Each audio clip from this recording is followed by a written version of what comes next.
Hello all of you. And last lecture पे हमने third chapter को कंप्लीट किया था। आज हम स्टार्ट करेंगे ईयर क्वेश्चन।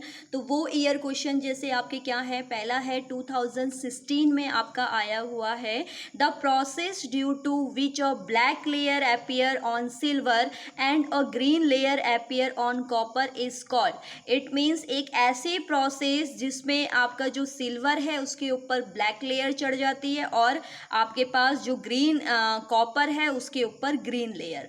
तो आपको पता है कि जब भी हम किसी भी मेटल को एटमॉस्फेयर पे खुला छोड़ेंगे तभी ये रिएक्शन होंगी, और एटमॉस्फेयर पे खुला छोड़ने पर अगर उसमें आपके चेंजेस आ रहे हैं तो वो कौन सी प्रोसेस होती है आपकी, कोरिजन की। इट मीन्स संचारण, जो कि हम फर्स्ट चैप्टर में पढ़ चुके हैं। ओके, नेक्स्ट आपका क्वेश्चन है 10 एंड 19 में आया हुआ क्वेश्चन है यूके बोर्ड में, why sodium kept immerse in kerosene.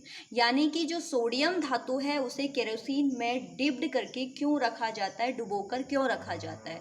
तो ये हमने लास्ट आपके लेक्चर में ही डिस्कस किया है कि जो हमारा सोडियम होता है उसका क्या है, आपका जो ज्वलन ताप होता है वो बहुत ज़्यादा लो होता है, जिसके कारण जब हम इसको एटमॉस्फेयर पे खुला छोड़ते हैं तो एटमॉस्फेयर पे खुला छोड़ने पर ये क्या कर लेता है, आग पकड़ लेता है, इसलिए हम इसको डिप्ड करके रखते हैं। ओके, नेक्स्ट क्वेश्चन है 2019 सॉरी 9, 10, 12, 14, 18 कंटिन्यूसली 5 ईयर में पूछा गया क्वेश्चन है, name two metal which are found in free state in nature are found. यानी कहने का मतलब है दो ऐसी मेटल के नेम आपने बताने हैं जो हमारे एटमॉस्फेयर में फ्रीडम फॉर्म में होती है। ठीक है, तो वो दोनों के दो, यानी कि हम कह सकते हैं दो धातुएं कौन कौन सी होंगी आपकी, एक होती है आपकी गोल्ड यानी कि जिसे हम सोना बोलते हैं और जिसका सिंबल AU होता है। ठीक है, और सेकंड होती है सिल्वर जिसकी आपकी क्या होती है, चांदी,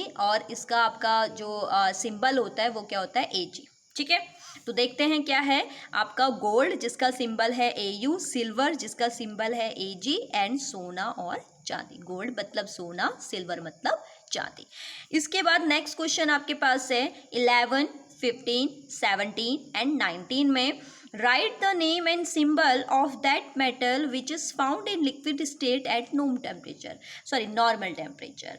तो एक ऐसी आपने धातु का नाम बताना है जो रूम टेम्परेचर या हम कह सकते हैं नॉर्मल टेम्परेचर में लिक्विड फॉर्म में होती है। तो बस आपने क्वेश्चन पे फोकस करना है कि आपको क्वेश्चन पे मेटल पूछा गया है या नॉन मेटल पूछा गया है। ठीक है, तो अगर मेटल की बात होगी, धातु की बात होगी, तो धातु कौन सी होती है रूम टेम्परेचर व लिक्विड फॉर्म पे, मर्क्यूरी। ठीक है, जिसका सिंबल क्या होता है, Hg। ओके, तो कौन सी धातु होती है, मर्क्यूरी, जिसका सिंबल होता है Hg, जिसे हम हिंदी में अगर हम बात करें तो क्या होता है इसका, पारा। ठीक है, जो आपके डॉक्टरी थर्मामीटर पे भी आपको जो लिक्विड फॉर्म में दिखता है वो आपका पारा है। ठीक है, इसके बाद नेक्स्ट है आपके क्या है कि 2018 में है आपके पास, name one metal and non metal which are found in liquid state at room temperature.